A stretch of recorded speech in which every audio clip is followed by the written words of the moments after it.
Hallelujah. Alam niyo po yung MC natin, manugang ng ating elder. Yes. No. Kala ko tatawagin mo, aking biyanan. Mrs. po siya ni Elder AJ din. Wala siya kanina. No? Kayo po ba'y natutuwa na ang pamilya po ng bawat isa ay nandirito? Kayo po ba? Sino po dito yung nagpipray pa ng buong pamilya niya, yung mga kasama niya nagpupuri sa ating Panginoon? Taas niyo yung kamay. Taas niyo yung mga kamay niyo po. Hallelujah. Lord, as I pray, as we pray, Lord, your will be done, O God. And we believe, O God, and I believe it's your will ng aming mga mahal sa buhay, makasama din namin dito sa lugar natin. Lord, as I pray, use us, Lord, upang inyong salita ay mahayag din sa kanila. Ang pagbabago, Panginoon, na ginagawa mo sa buhay namin at maging ang aming pananampalataya na inyong binigay ay makita ito sa buhay namin, sa aming pananampalataya, sa aming pananalangin, sa aming pagkilos. Makita ka sa buhay namin pang aming mga mahal sa buhay, O Diyos, ay maglingkod din. Mahikayat namin, O Diyos, na sila man, Panginoon, matuto maglingkod sa lugar natin. Bless us, Lord, as we pray sa aming pakikinig, Lord, ng iyong salita. Give us knowledge. Give us wisdom, Lord.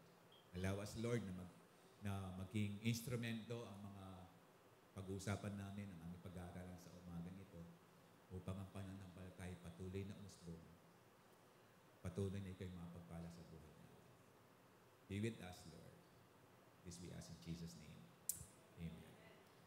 Pakisabi po sa katibang mo, God bless you. Umasa ka na darating ang mga pamilya mo dito sa lugar natin.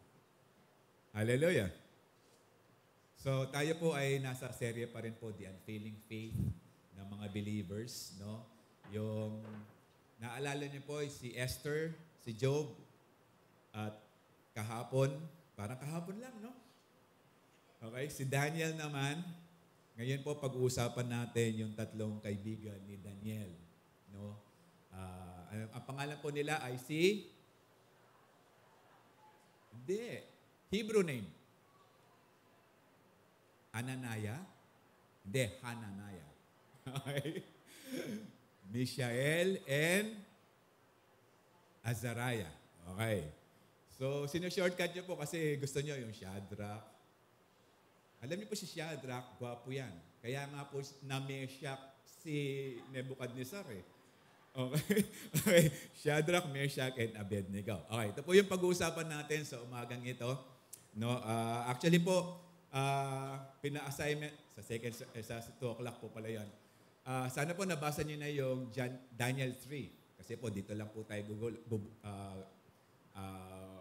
magbubulay ng salita ng Diyos. Pero kung titingnan po natin, last Sunday po, na-discuss po natin yung chapter 2, chapter 4, 5, and 6. Okay? Yung 7 to 12 po, ito po ay mga future events na mangyayari din. Katulad no, na binibigyan ng confirmation ng Revelation. No? Ang Daniel. Kaya nga po, if you are reading Revelation, para po maintindihan po natin yung end times, basahin din po natin ang Daniel. At kung gusto niyo na po maiwan at para alam niyo kung anong gagawin niyo, panoorin niyo po yung sa Lights TV, yung eschatology na tinuro po ng ating senior pastor. Okay? So tayo po, binibigyan po tayo ng warning, ng signs, upang alam po natin yung mga dumarating na event. Hindi po para maghanda. Handa na po tayo sa pagdating ng ating Panginoon. Hindi po ba? Kaya nga po patuloy natin pinag-uusapan yung unfailing faith. No? Para po mabigyan na natin ng background before giving the 3 verses na ating pag-uusapan.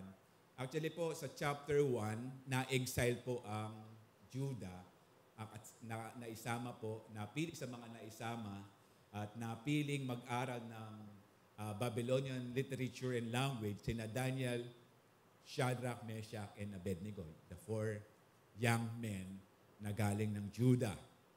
At sa chapter 2, sa chapter 2, di po ba last Sunday, na naginip po si Nebuchadnezzar. Hallelujah. Yung pong panaginip niya ay, yung unang panaginip, hindi niya muna sinabi.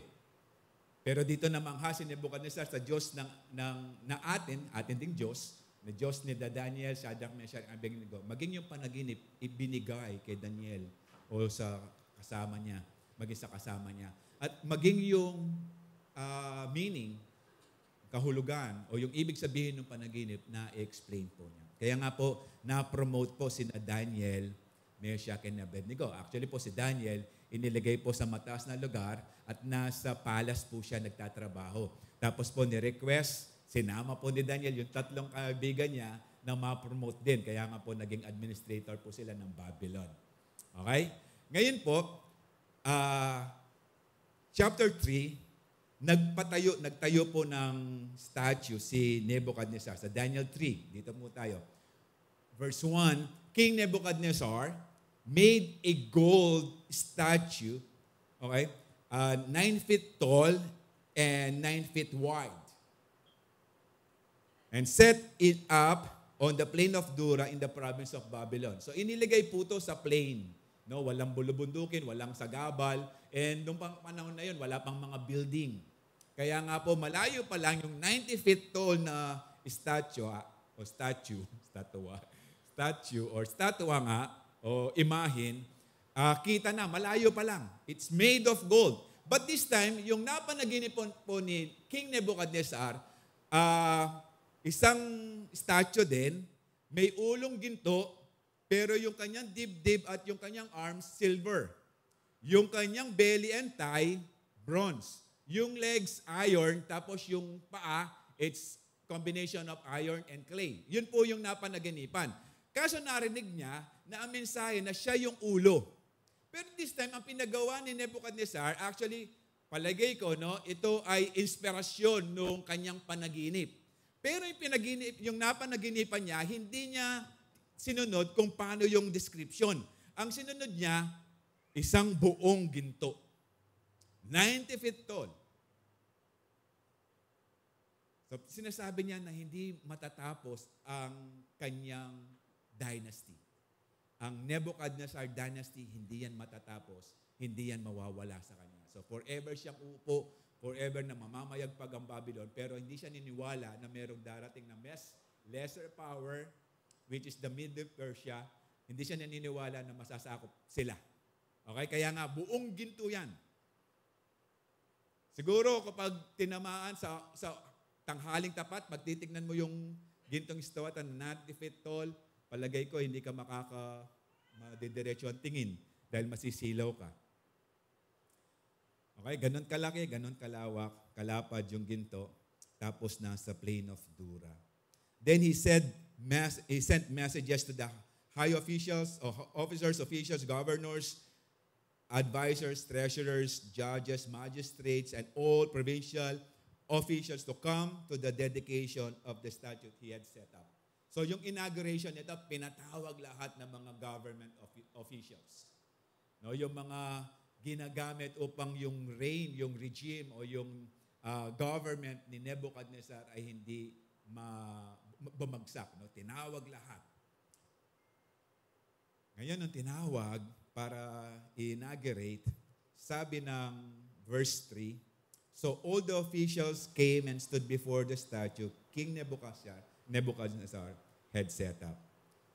Then a herald shouted out. No, wala pa pong PA system, no, wala pang mic, no, ganito, wala pang mga speaker. Mga heralds po ang ginagamit. So, in verse 4, then a herald shouted out, ito po yung sinabi niya, all races and nations and languages under Babylon, ibig sabihin po nito, listen to this king's command. When you hear the sound of the horn, flute, sitar, lyre, harp, pipes, and other musical instruments, bow to the ground to worship King Nebuchadnezzar's gold statue. Ibig sabihin ito, wala kasi linagay na araw eh. Hindi katulad ni Darius, 30 days lang. Ito, habang nandyan yung gintong statue, sasamba, no? Wala pong date eh. Walang 30 days, walang 1 week, walang 1 year. Okay. Anyone who refuses to obey will immediately be thrown into a blazing furnace. Yung naglalagablab na pugon. Okay? Ito po yung ibig sabihin, yung decision o yung decree ni Nebuchadnezzar o yung pagsamba sa statua, walang option. No? Ibig sabihin, talagang kailangan lumuhod at sumamba. Yun lang ang option para mabuhay. Ganon ang tingin ni Nebuchadnezzar kung gaano siya ka-powerful. Yung kanyang sinasabi, yung kanyang salita, kailangan katakutan. During that time, kapag sila ay lumulusob sa isang bansa na kanilang kukunin, hindi sila lalaban lang. Tinatakot nila yung lugar na sasakupin nila. Kaya nga ang labanan is takutan. Para mapakita mong ikaw ay makapangyarihan, takutin mo yung mga tao mo. Okay? Ang tanong, gaano kainit yung blazing furnace? Gusto niyo pumasok doon? Okay. So at the sound of the musical instrument and all the people, whatever their race or nation or language, bow to the ground and worship the gold statue that the king Nebuchadnezzar had set up. Sa dami ng mga tao, hindi napansin na yung tatlong ito hindi nakaluhod. Okay, maraming tao eh. Kasi inauguration, nag-practice na. Para kapag narinig nila, and I believe hindi lang isang grupo lang ng banda yan. I believe sa may ibang dako ng lugar ng Babylon habang nakikita yan, may mga nakaset na mga banda, may mga oras na pagtugtog. Kaya nga kapag banda ron, narinig, luluhod yung mga nandoroon. Yung nandirito, parang banda rito, banda roon, sinasabi ko, no? Lahat, basta narinig mo yung musical instrument, no? You have to bow down. Yun lang yung option, kundi mamamatay ka. Then tingnan po natin, no? Kung talagang namatay nga sila. Nabasa niyo na po yung Daniel 3? Okay. Di ba namatay sila? Okay, tingnan natin. Shadrach, Meshach, Abednego had unfailing faith in God because they refused to bow down and worship the golden statue. They refuse. During that time, kapag sinabi ng hari, sunod ka dapat. Okay? Walang excuse. Walang exempted. Kapag hari na nagsabi, it's a king's command. No? Sinabi ng herald. Ano ba yung sinabi ng herald? All people or races, of all races, nation, and language, listen to this king's command. You have to bow down. If you refuse, sabi ng Daniel 3 verse 6, burning furnace or blazing furnace pala, hindi burning. Blazing furnace ang katapat mo. Okay? But these three, they refuse. Ano pinagmamalaki nila? Hallelujah. Ito lang po yung sasabihin ko.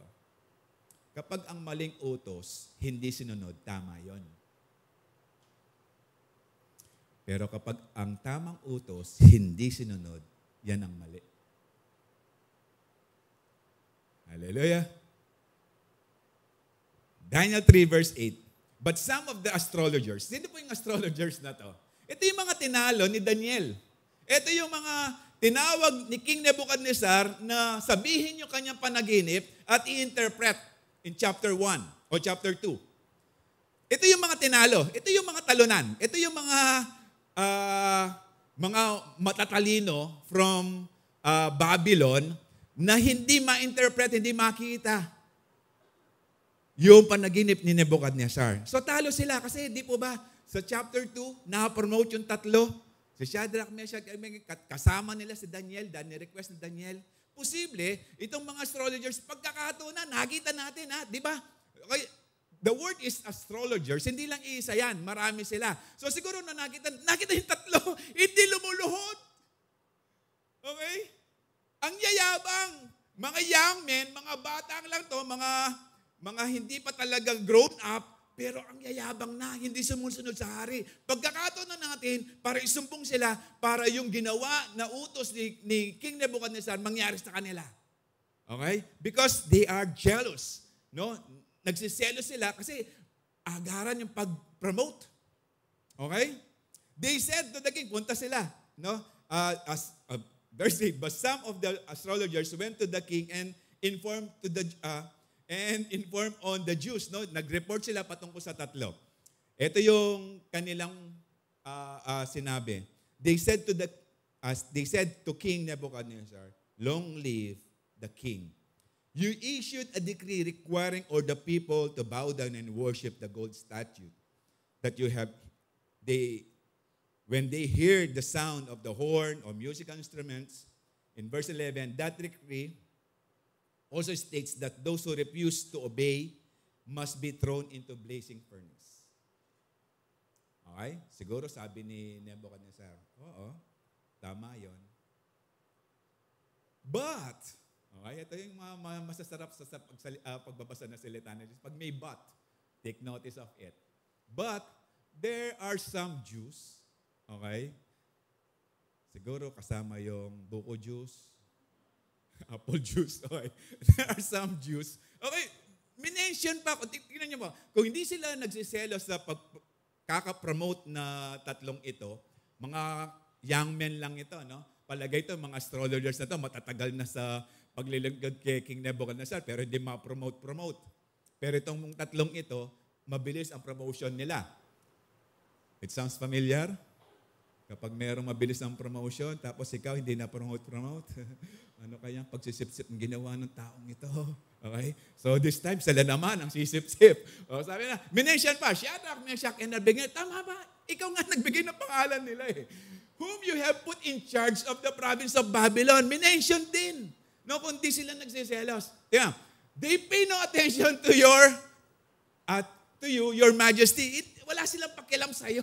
Okay? Pinapoint mo sila, ginawa mo silang opisyal, pero wala silang pakialam sa'yo. They refuse to serve your gods and do not worship the gold statue you have set up.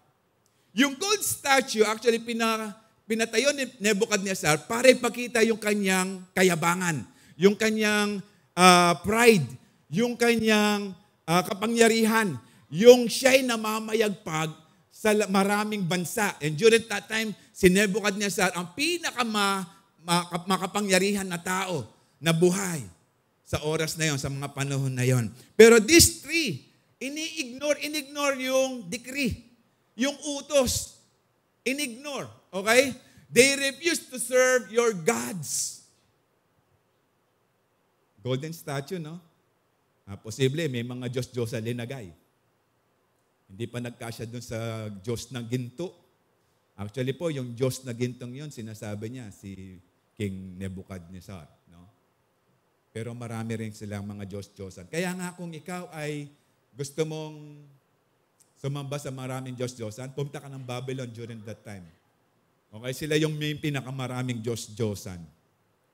Pero when they refuse, kaya nga, these three refuse, no, to bow down, alam nila ang katapat, alam nila. Blazing furnace. Okay? Pero, fearless. Alam niyo, pag ikaw ay full of faith sa ating Panginoon, you will become fearless. But if you have no faith in God, you are fearful. Punong-puno ng takot. Okay? Bakit kaya sila naging fearful? Ganun na lang yung determination nila that they need to refuse yung command ng hari. In Exodus 20, verse 3 to 6, ito po yung simula ng Ten Commandments. Okay? Sabi niya, you must not have any other God before me. Yun yung first command. Okay? Meaning, lahat ng mga Diyos-Diyosan kontra sa Diyos. Kasi wala naman talagang ibang Diyos. Si Yahweh lang ang tunay na Diyos. In verse 4, you must not make for yourself an idol. Hindi na nga, bawal na nga sumamba sa Diyos-Diyosan, gumawa pa ng imahin. Or any kind or image or anything in the heavens or on the earth or in the sea. No, ito yung second commandments ng ating Panginoon. In verse 5, you must not bow down to them or worship them. For the Lord, your God, am a jealous God. Okay? Paano hindi magsiselos ang Diyos? Ito ginawa po to sa Exodus. Nung tinanggal sila sa Egypt, nung hinati ang Red Sea. Kaya siya naging red kasi hinati ng Panginoon. Blue dapat yun eh. Hinati ng Panginoon, hinati ng Diyos, dumaan, pinapakain ng Panginoon ng mana and quail in the afternoon. Siya lang ang gumagawa nun. Yung mga Diyos-Diyosan ng Egypt, hindi nagagawa yun. Dahil sila ay created beings, ginawa ng tao. Ito nga ang problema. Ang Diyos gumawa ng tao. Pero ang tao gumagawa ng sarili ng Diyos. Okay? Kaya ngayon, I'm a jealous God. No? Siya ay selosong Diyos dahil alam niya wala naman talaga siyang karibal, pero ang tao gumagawa ng karibal ng Diyos. I lay the sins of the parents upon their children. The entire family is affected, even children in the third and fourth generation to those who reject me. Up to third to fourth generation. But I lavish unfailing love for 1,000 generations on those who love me and obey my commands. In one generation, in Bible, to measure yung Bible generation ng Biblia in the Old Testament, it's about 20 to 30 years sa one generation. So, fourth generation, 4 times 20 na lang equals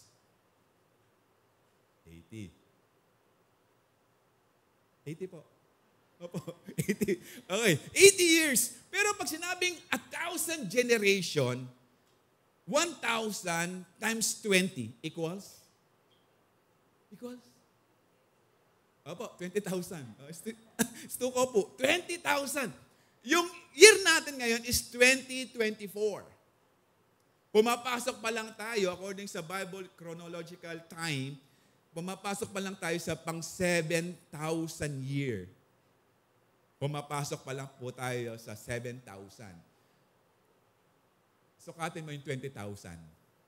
Almost 3 times ng 7,000. Hindi kayo maiinip sa 20,000 years.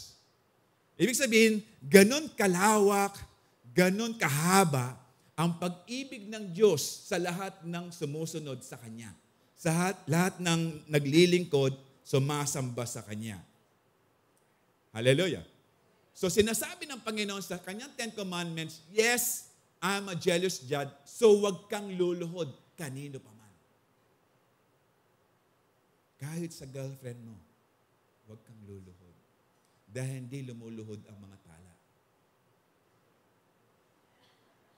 Hallelujah. Hallelujah. Pangalawa, ito. Kaya nga din sila lumuhod dahil alam nila yung 10 Commandments. Hallelujah. Sana maging ngayon, no? Sana maging ngayon, hindi po tayo pinasusunuran ng mga promotions.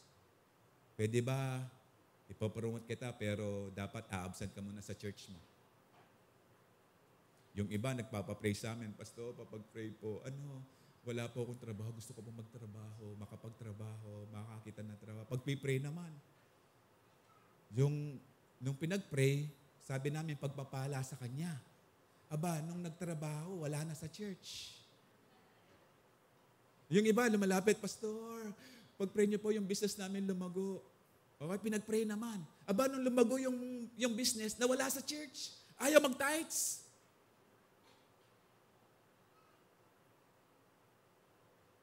Hallelujah. Okay? Sana ang Diyos ang pinaglilingkuran natin. Sa trabaho man, sa bahay man yan, sa business man yan, ang Diyos ang nangunguna sa atin. Amen?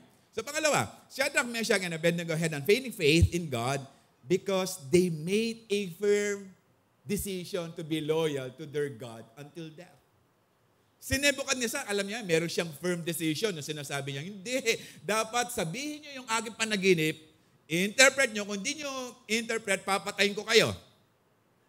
Okay, meron din siyang firm decision si Nebuchadnezzar. But these 3 guys, meron din silang firm decision. Actually po, to serve God is a decision. To become loyal sa ating Diyos is also a decision. Hindi yan mana-mana lang. Hindi yan basta na lang dumarating. No, it's a decision to make. Nandito kayo sa umagang ito because you decided. Amen. Kasi nag-decide kayo. Amen. Kaya nga nagbihis kayo. Ang suot nyo ngayon, yung Sunday best nyo. Yung bihira nyong isuot. Ako, sa totoo lang, kahit di nyo tinatanong, meron po akong pabango na pang Sunday lang. Kaya gusto nyong amuyin Monday to Saturday, amuyin nyo ako, tapos amuyin nyo ako ng Sunday. Hallelujah. Kasi I believe Sunday or even Wednesday is one of the important day ng isang Kristiyano na merong Diyos na pinaglilingkuran. Hindi lang siya basta Sunday na lilipas na magkakaroon ng church. No, it's a day to worship and serve God. Hallelujah. Kaya nga po, it's a decision to make. Parang yung kwento, no? Nung ginagawa ko kagabi to, naalala yung kwento. Alam niyo na rin to. May mga military po, dumating sa church. Armed. Ito po yung panahon ng World War II. Tapos sumigaw po yung pinakauna. Sabi niya, lahat ng hindi naniniwala sa Diyos, umalis! Pagkarinig ng gano'n, nakita may armas, mga military, takbuhan yung hindi naniniwala sa Diyos. Ang dami, wawalo ang natira. Okay? So sabi nung leader, so kayong 8, kayo lang ang naniniwala sa Diyos? Hindi sila makaimik, umuulan. Tapos sabi nung leader sa pastor, tuloy mo sermon, pinaalis ko lang, hindi naniniwala. Hallelujah. Okay? It's a decision, no? Yung pagpasok natin sa church is a decision. Whenever we worship God, it's a decision. Hallelujah. Sabi ko nga last Sunday, kapag tayo nag-worship sa ating Panginoon, raising our hands, both hands, dalawa lang po yung ang binibigay nating mensahe. To surrender our life fully to the Lord and to have His presence. Di pa ba nung maliit tayo, when we want the presence of our parents, lumalapit tayo sa kanila, nakataas ng 2 kamay. Hallelujah. Kaya nga, kung meron pa rin dito, imagine ilang buwan na natin pinag-uusapan ng faith. Kung hindi pa rin tumatas ang faith nyo, kasalanan nyo na. Baka maiyak na ako kapag nagkwentuhan tayo. In verse 13, then Nebuchadnezzar flew into a rage. Talagang galit na galit na. Okay? Kasi narinig pa lang to ha. Hindi pa kaharap yung 3. Narinig pa lang. No? Tumas na yung high blood. Okay. Tumas na yung BB. Nagalit. And ordered that Shadrach, Meshach, and Abednego be brought before him. When they were brought in, Nebuchadnezzar said to them, is it true? Parang kasi may nagcha-challenge sa kanyang command. Biro mo, yung pinakamakapangyarihan tao. Tao. Okay? Ginawang taho. Yung pinakamakapangyarihan tao, may 3. Mga bata pa, no? Mga young men pa. Sumuway. Okay? Kaya ganon ang galit niya. Pero ito, tinanong niya, is it true? Kaya nga, Nebuchadnezzar, I believe, he is a good leader or he was a good leader. Kasi hindi siya nakikinig sa mga hearsay, sa mga sumbong-sumbong lang. Kailangan niya i-confirm. Kaya tinanong niya sa 3, is it true? Okay? Is it true, Shadrach, Meshach, and Abednego, that you refuse to serve my gods and to worship the gold statue that I have set up? Totoo ba? Okay? Actually, it's a question na nangangailangan ng real answer. Okay? Hindi yan yung sakasakali o baka sakali lang. Okay? So ito, is it true? Kaya nga napakatalino ni Nebuchadnezzar. Kaya nga siya namayagpag during that time. Okay? And I will give you one more chance to bow down and worship the statue that I made when you hear the sounds of the musical instruments. But if you refuse, inulit, if you refuse, you will be thrown immediately into the blazing furnace. And then, ito yung dineclare niya, and then, what God will be able to rescue you from my power. Kaya nga, yung statue na pinatayo ni Nebuchadnezzar, nagsisimbolize ito ng kayabangan niya. Na masyado siyang self-conceited.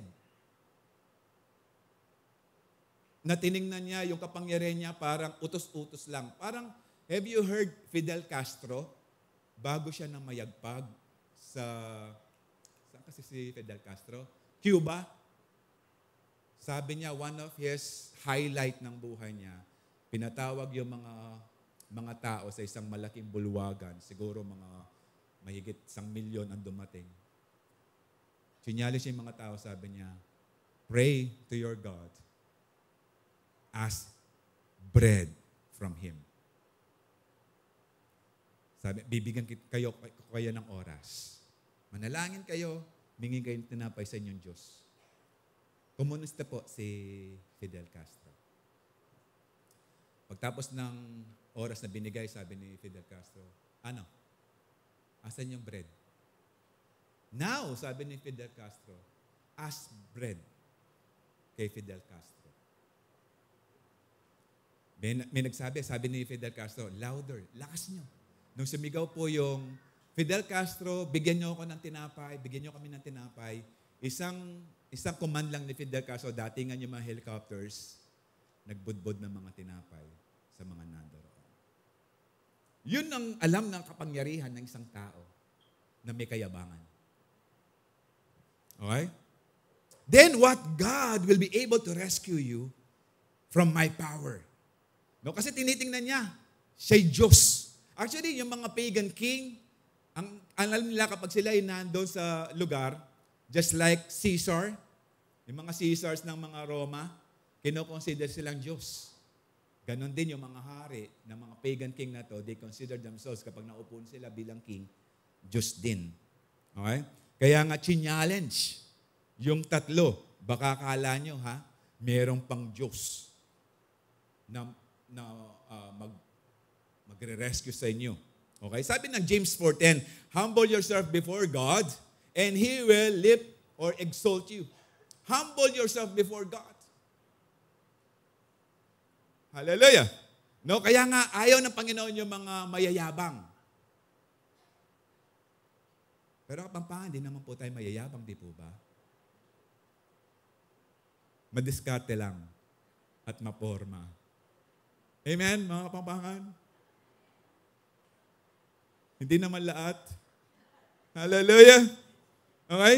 Kaya nga, yung si hari, walang takot sa Diyos ng tatlo dahil hindi niya kilala. Kaya nga, nung wala pa tayo sa church dito, wala man tayo takot sa Diyos.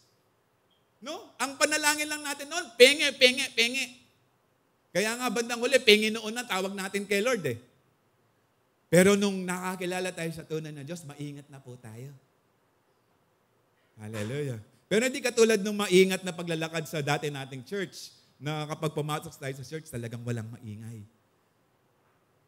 Kasi may natutulog sa harapan eh. Dito wala pong natutulog dahil ang ating Diyos ay buhay. Hallelujah. Then sabi ng tatlo, it's a firm decision. Sabi ni Shadrach, Meshach, and Abednego replied in verse 16, O Nebuchadnezzar, or King Nebuchadnezzar, we do not need to defend ourselves before you. Di na namin pwedeng pagkasakin pa ng panahon o mag-explain pa sa iyo patungkol dito. Meron na kaming clear decision. Meron na kaming firm decision. Okay? If we are thrown into blazing furnace, the God whom we serve is able to save us. Grabing pananampalataya. Ibig sabihin, siya ang magliligtas sa kamay mo. Sa amin. Siya magliligtas sa amin sa kamay mo.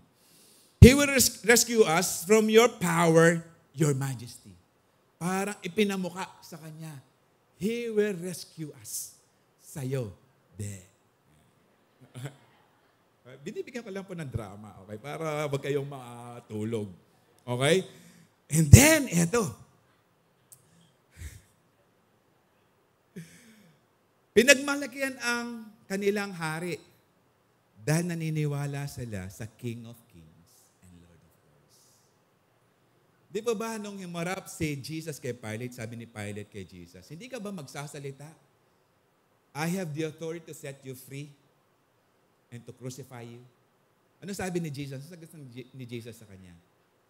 Hindi ka uupo sa lugar mong yan kung hindi lang sa aking Ama na nagbigay sa iyo ng kapangyarihan.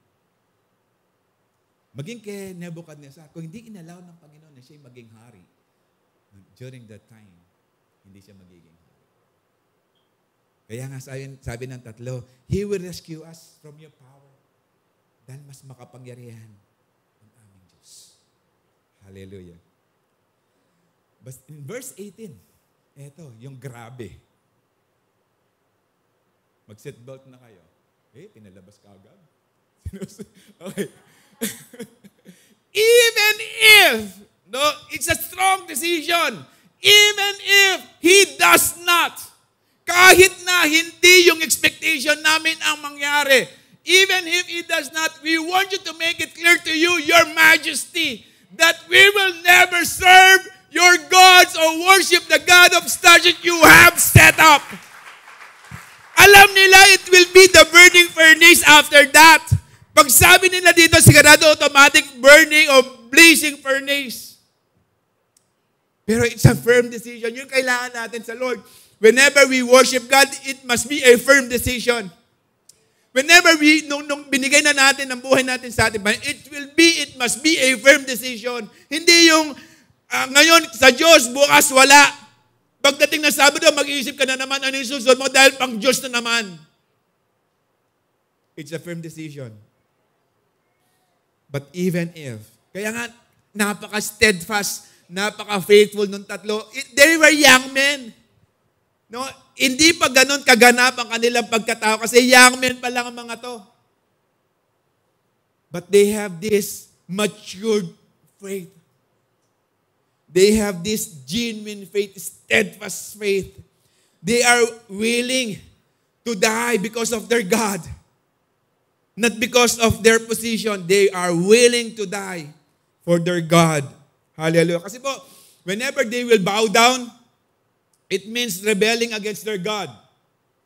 Pag ikaw ay rebelde sa Diyos, anong resulta? Hindi lang blazing furnace. It's a blazing hell. But to refuse to bow down to that statue, you're telling King Nebuchadnezzar your faithfulness to your God. Yes, may blazing furnace, but after that, immediate presence of God or your immediate presence in heaven. Hallelujah. So hindi sila nagduda sa Panginoon maging sa kanilang pananampalataya. Nandun yung kanilang determination to be faithful to God. Kahit alam nila kamatayan ang kalalabasan. In Romans 14:8 said, if we live for the Lord.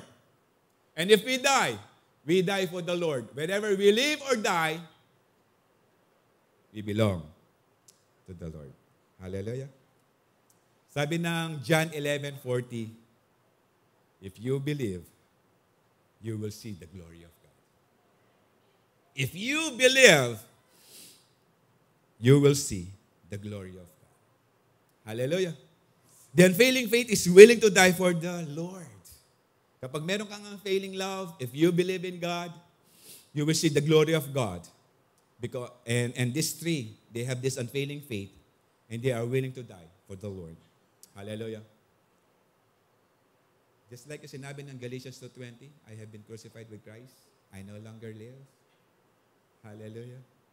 The life I live in the body, I live by faith in the Son of God who loved me and gave Himself for me. Hallelujah.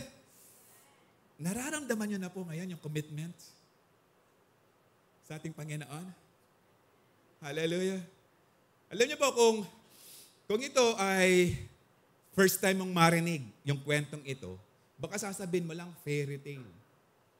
Gawa-gawang kwento. Pero ikaw ay nagbasa ng salita ng Diyos. Binulay mo na ang salita ng Diyos. Kino-confirm lang ng salita ng Diyos ang iyong pananampalataya sa Kanya. Hallelujah. Third point, Shadrach, Meshach, and Abednego had unfailing faith in God because they worshiped the Lord.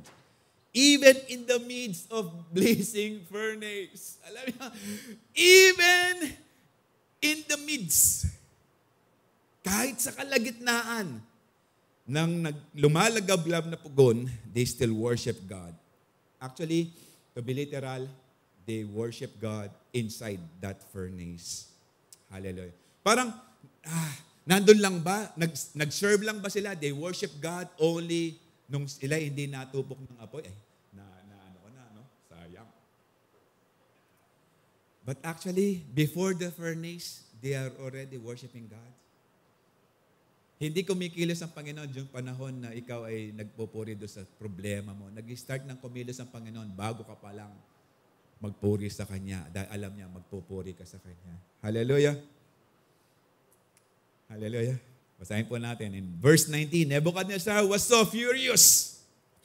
Galit na kasi narinig na ng tunay, narinig na ng mula sa tatlo.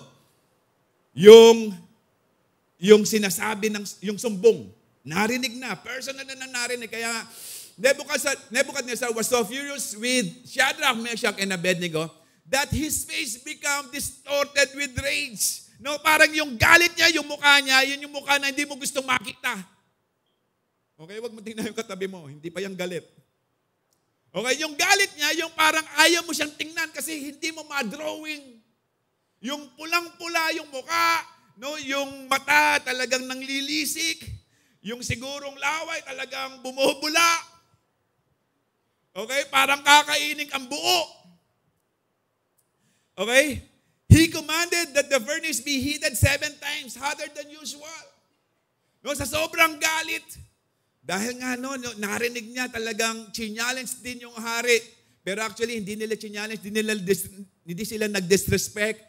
No, sa hari, sinasabi lang nila, yung kanilang buhay nasa kamay ng ating Diyos. Nasa kamay ng tunay na Diyos. Yun lang ang sinasabi ng tatlo. Hindi sila nawalan ng paggalang yung tatlo. Pero sinasabi lang nila kay Nebuchadnezzar, ang buhay namin wala sa iyo. Nasa kamay ng aming Diyos.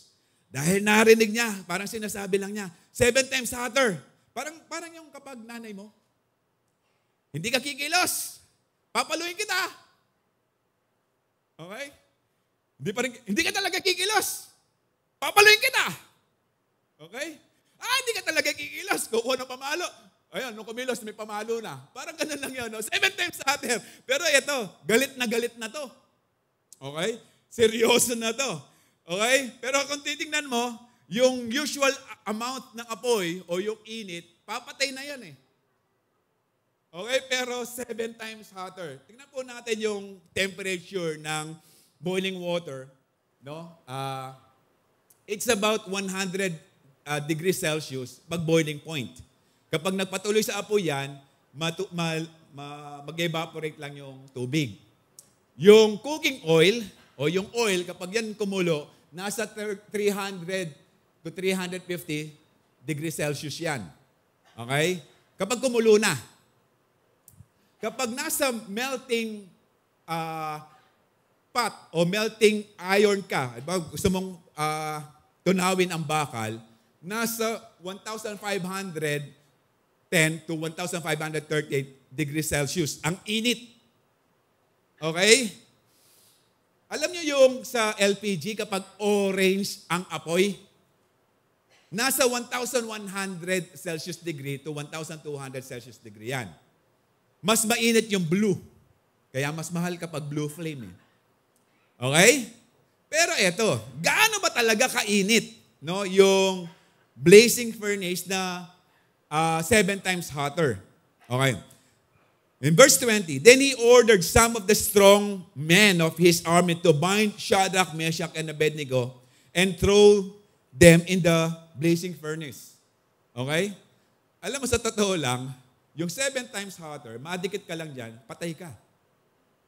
Pero ang ginawa, tinali pa. Talaga sigurista. Okay? Talagang gustong patay, pakita sa buong Babylon, na seryoso si Nebuchadnezzar doon sa kanyang edict, sa kanyang decree. Okay, so namili pa mga matatipuno, mga malalakas na warrior niya para walang kapalag-palag yung mga bagito, 3. Alam niyo yung word na bagito? Yung meron dito. Ay, hindi, bagito, batang-bata, no, young men. Okay. So they tied them up and threw them into furnace, fully dressed. Ito, nakakatuwa. Fully dressed in their pants, turbans, robes, and other garments. Ibig sabihin, madali silang masunog. Fully dressed. Dressed to kill. Tingnan mo, yung pantalon, di ba madaling masunog yan? Meron bang pantalon na bakal? Okay. Turbans, okay. Robes and other garments. Ibig sabihin, madaling masunog ang mga to. Okay?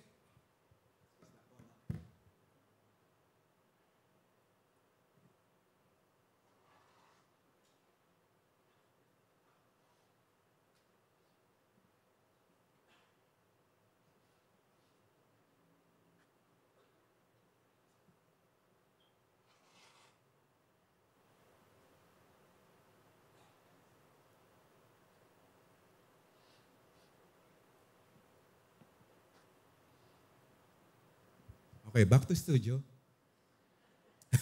Okay. So, fully dressed po sila. Ibig sabihin, walang kawala. Talagang sunog talaga to. Yung salita ng Panginoon, yung Bible, yung nagsulat nito, talagang in-specify kung ano yung suot ng 3. Okay. And because the king in his anger had demanded such a hot fire in the furnace, the flame killed the soldiers. Kasi sobrang pagmamadali. Sa sobrang galit niya, 7 times hotter. Tapos itapon, mabilisan. Hindi na nagsuot ng protective gear yung mga sundalo.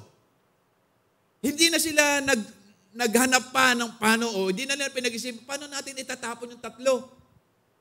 Okay, lagablab yung horno. So the flame kills the soldier as they threw the 3 men in. Nakikita niyo kung gaano kagrabe yung apoy? Okay?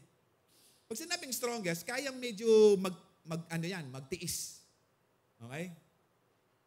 23. So Shadrach, Meshach, and Abednego, securely tied, fell into that rolling flames.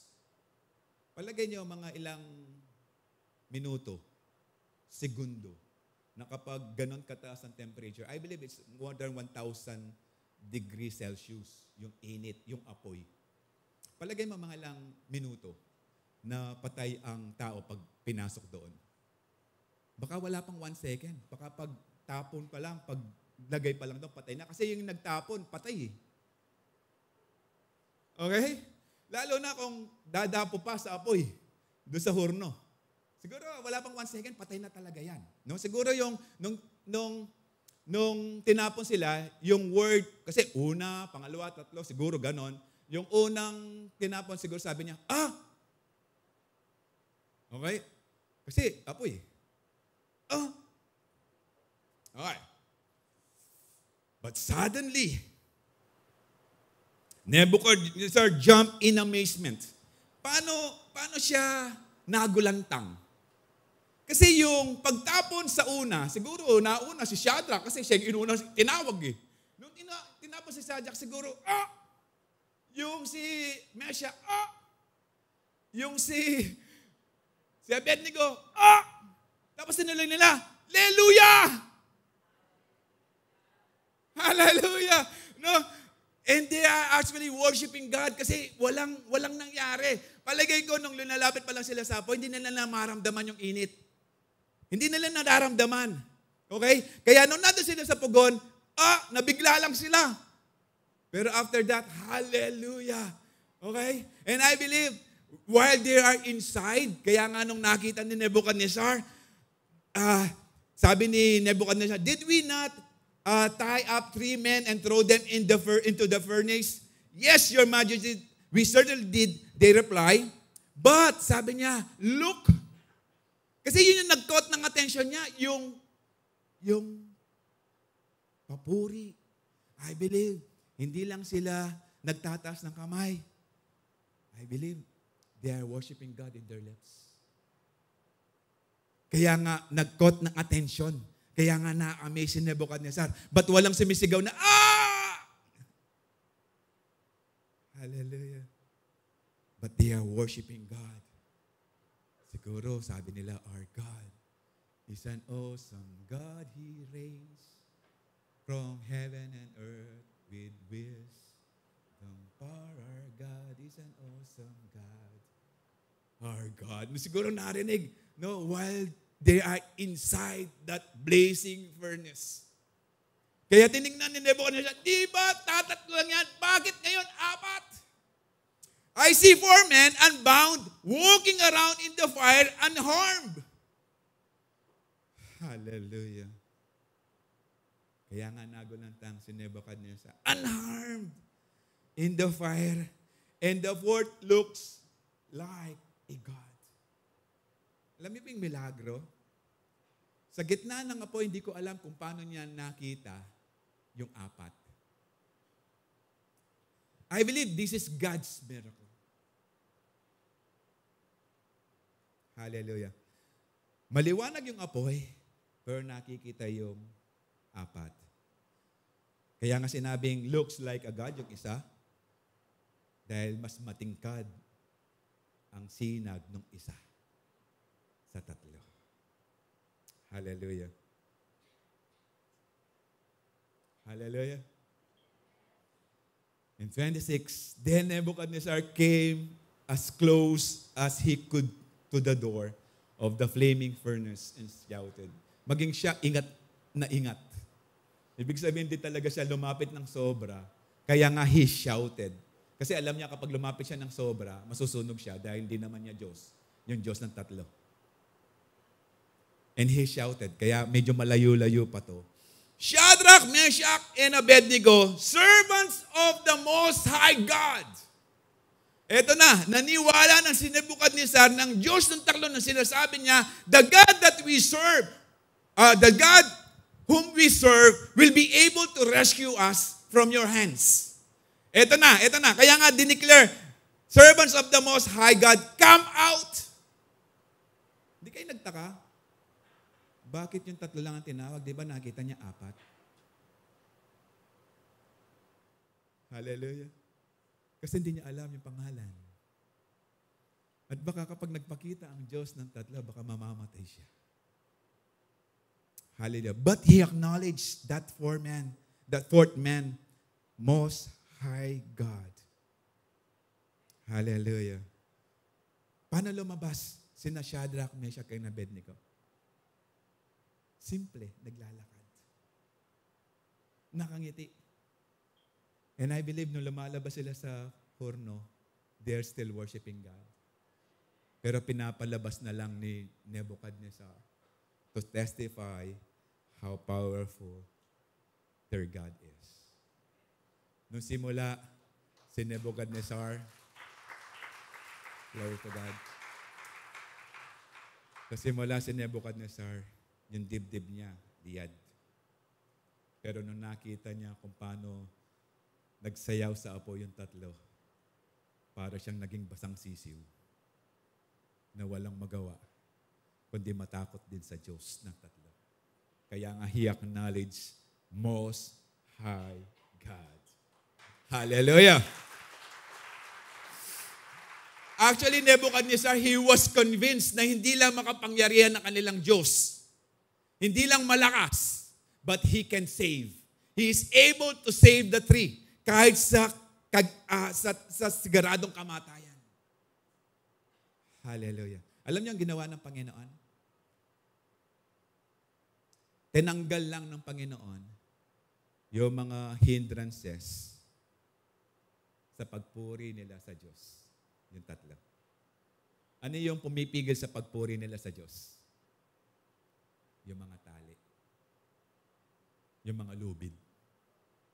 Tinanggal lang ng Panginoon para all out silang makapagpuri sa Diyos. Nung sinabi ni Nebuchadnezzar, I see 4 men walking. Actually, they are not walking. They are not walking. They are dancing. Ikaw, makakita ng grabing milagro. Ano gagawin mo? Praise God. Ay, grabe. Di ba? Maglulundag ka, magsasayaw ka. Hallelujah! Kaya nga sa isang Kristiyano, lalo na taga-Calvary, lahat ng umakyat dito sumasayaw because we are serving the living God.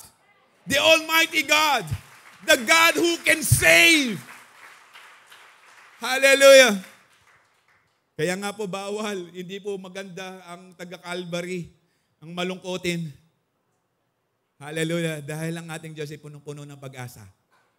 Amen. Kaya nga, kung titingnan mo, kung as you take note, si King Nebuchadnezzar, he has this furious face. Pero nung nakita niya yung apat, yung mukha niya naging nagtataka na. Maaliwalas na. I believe nung tinawag na yung tatlo, hindi nagalit. Palagay ko manghang-mangha na yung itsura ni Nebuchadnezzar. Anong nangyari? Anong sikreto niyo? Na hindi ko nakita sa mga Diyos-Diyosan ng Babylonia. Because there is only one God who is Almighty and His name is Jesus. Amen! Hallelujah! Ito pa in 27. Then the high officers, governors, and advisors crowded around them and saw that the fire had not touched them. Not a hair on their head was singed. Hindi man lang bahagyang nasunog. And their clothing was not scorched. Hindi man lang uminit yung kanilang damit. Okay, tinake note. May turban, may pants, may balabal. Okay, na madaling masunog, pero hindi man lang uminit. They did not even smell of smoke. Hindi man nangamoy sunog. No? Kung nakita mo, literal na lumabas sila sa blazing furnace, masasabi mong milagro ng Panginoon. Pero kapag nabalitaan mo na lang, naglalakad yung tatlo, sinasabi mo, ay yan yung galing sa pugon. Hindi nasunog, hindi ka maniniwala. Kasi wala namang outer appearance o outer indication na sila'y dumaan sa apoy. Kaya ako naniniwala, yes, meron tayong furnace sa buhay natin ngayon. But if we trust God, hindi makikita ng tao na tayo nasa daan ng problema, kundi nasa daan tayo ng pag-ibig at biyaya ng Panginoon. Hallelujah! Kaya nga, sino yung mayabang? At sino yung hinambol ng Panginoon? Hallelujah! In Isaiah 43, ito po yung inawit natin kanina. Yung Isaiah, nasulat po yan at the end part ng Isaiah, ang buhay ni Isaiah, mga 70 years bago ma-exile ang Judah. So, posible, nabasa nila Shadrach, Meshach, Abednego, and Daniel ito. When you go through deep waters, I will be with you. When you go through rivers of difficulty, you will not be drowned or will you not drown. When you walk through the fire of oppression, you will not be burned up. The flames will not consume you. Why? Dahil nangakong Panginoon, He will never leave us nor forsake us. Hallelujah. Unfailing faith is learning to rejoice and worship the Lord even in the midst of fire trials. Hallelujah. Kahit sa kalagitnaan ng sobrang tindi ng pagsubok, yung unfailing faith will push you to worship and serve God wholeheartedly with joy in your heart. Hallelujah. Sabi po ng Psalms 50 verse 15, Psalms 50 verse 15, trust in me in your times of trouble. I will rescue you and you will give me glory. Kaya nga po, after nung furnace, this man gives glory to God. And I believe, after our troubles, our trials, we give glory to our God. Nothing and no one can stop us in saying, thank you, Lord. No one. Kaya nga, if we have this kind of faith, walang pwedeng maghinder, walang pwedeng pumigil sa atin sa pagpurit, pagsamba natin sa ating Panginoon. Problema yan, hindi ka pipigilan yan kung meron kang unfailing faith. Dahil alam mo, mas makapangyarihan ang Diyos sa iyong problema. Hallelujah. This unfailing faith of Daniel's three friends, they refused to bow down and worship the golden statue. They made a firm decision to be loyal to their God until death. They worship the Lord even in the midst of blazing furnace. Kung dito ko tatapusin ang mensaheng ito, bitin. Walang end result. Parang nandun na lang sa makita natin na sila'y pinalaya ng Diyos dun sa apoy. Pero tutuloy po natin. In verse 28, then Nebuchadnezzar said, praise to the God of Shadrach, Meshach, and Abednego. This is actually a breakthrough. Praise not this pagan king who doesn't acknowledge the God of the three. This time, praise to the God of Shadrach, Meshach, and Abednego. He sent his angel to rescue his servants who trusted in him. They defied the king's command. Kahit na hindi sinunod yung utos ko, were willing to die rather than to serve or worship any God except their own gods. Therefore, I make this decree, it's a breakthrough. If any people, whatever their race or nation or language, speak a word against the God of Shadrach, Meshach, and Abednego, they will be torn limb from limb. Their houses will be turned into heaps of rubble. There is no God who can rescue like this. Kaya nga tinanong ni Nebuchadnezzar, what God can rescue you from my power, from my hands? But this time, Nebuchadnezzar declaring, there is no God who can rescue like this. And in verse 30, then the king promoted Shadrach, Meshach, and Abednego to even higher position in the province of Babylon. I believe when God rescue you from any furnace, from any trials, problems, kapag ikaw ay nirescue na ng Panginoon, pinalaya ka na ng Panginoon, nagbigay na ng solusyon ng Panginoon, God will promote your faith. There will be an increase of faith. Dahil ang Diyos, ang gusto niya kapag dumadang ka ng pagsubok, hindi para lugmukin ka. Ang gusto ng Panginoon para tumasan yung faith. Kaya sabi ng Panginoon, in Jeremiah 33 verse 3, call unto me and I will answer you. And I will tell you great and unsearchable things you do not know. Hallelujah. Because sinabi ng Panginoon in Jeremiah 33, because meron Jeremiah 29:11. For I know the plans I have for you. Plans to prosper you, not to harm you. Plans to give you hope in a future. Hindi pa natin alam yung mga plano ng Panginoon sa buhay natin. Kaya nga, we need to ask God. We need to seek Him. We need to ask Him, call, and I will answer you. And I will tell my plans, said the Lord, which are unsearchable things. Dahil ang Diyos lang ang pwedeng magbigay niyan. In Peter 1:6, be truly glad. There is wonderful joy ahead, even though you must endure many trials of a little while. For what reason? In verse 7, these trials will show that your faith is genuine.